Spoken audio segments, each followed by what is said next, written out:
There has been discourse amongst Cavs fans on who should be our starting small forward.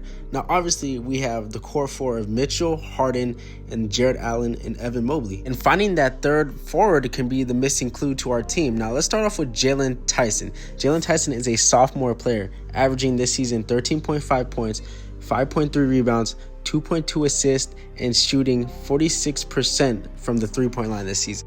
46.7. I will say that again, 46.7. This dude's shooting like Steph Curry out here. Now, 46.7 is second for the NBA. So he's almost number one. That is really promising.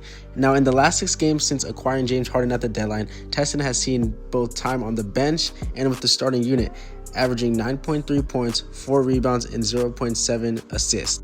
With the starting unit, Tyson has averaged 11 points, 6 rebounds, and 0.6 assists. That was in the first 3 games with James Harden. Now, in the last 3 games with James Harden, the numbers have slightly dipped, averaging 7.6 points, 3.3 rebounds, and 0.6 assists. So yes, with Harden in the lineup, yes, he has been up and down and he has seen less minutes, which has been a real gripe for Cavs fans, obviously, because Tyson is a second-year player, and obviously with more minutes comes with more development, and with less minutes comes with less development. So a lot of Cavs fans have a little been displeased with the way Tyson's been handled after the Harden trade. Tyson has proven to be a knockdown shooter and a great defender at times. He is prone to make mistakes, but obviously this is bound to happen as a sophomore player. He still has to figure out the NBA system. And with him not being the best of best shooters and him not being the best of best defenders, this leaves room for our other 2 forwards that we'll be looking at later in this video. Obviously Sam Merrill, and the second one being Dean Wade. But let's start off with Sam Merrill. The 5th-year pro is averaging 13.4 points, 2.3 rebounds, 2.2 assists, and shooting 47% from 3 this season. He has been one of the Cavs' most efficient players this season, but especially in the last 10 games. The last 10 games, Merrill is averaging 13.3 points, 2 rebounds, and 2 assists. In a season full of up and downs, especially this season with the Garland injuries, obviously DeAndre Hunter coming out of town, and new acquisitions like Keon Ellis, James Harden, and Dennis Schroeder, as a Cavs fan, I can appreciate the consistency and effort that Sam Merrill plays with, as he has been one of the few bright spots this season. Along with being a bright spot for us this season, Sam Merrill has shown us Cavs fans and the NBA that he can show up and show out. Most recently, 4 games ago, he put up 32 points on 11 for 12 on field goals attempted, and went 9 for 10 on 3-pointers made. This brother was looking like prime Steph Curry out there, mixed in with Kyle Korver on crack. Now, obviously, with anything good in this world, there's always going to be bad. Now, though Sam Merrill is a great shooter and a great compliment to this team, he does lack in the defensive department.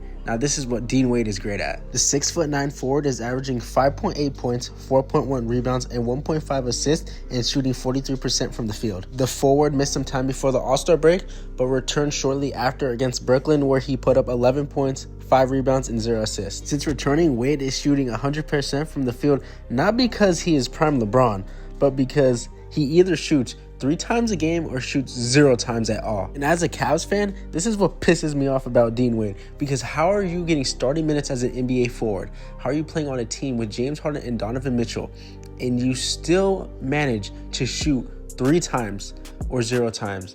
Now, granted, his role is not to be a pure scorer out there, not to be a Sam Merrill. He is strictly there to be the glue guy, the 3 who just defends out there, just a body, a presence. But how do you do that? Honestly, I'm amazed on how Dean Wade does it. I, along with myself, have a love-hate relationship with Dean Wade, as many Cavs fans do. And I don't blame y'all. Either Dean Wade is showing up or he's showing out. And this is time and time proven in the regular season, and more so in the playoffs, where we just can't help but to get pissed off at Dean Wade, because we see the talent, a 6'9" forward who is a decent defender and a good shooter, but the IQ is lacking at times, and that is the thing with him. Now, I know this dilemma will probably be short-lived, as Max Strus will probably be the presumed starter, and I hope he is. I love Max Strus' game, but that's in the future. For the time being, we have a tough choice. Kenny Atkinson has a tough choice.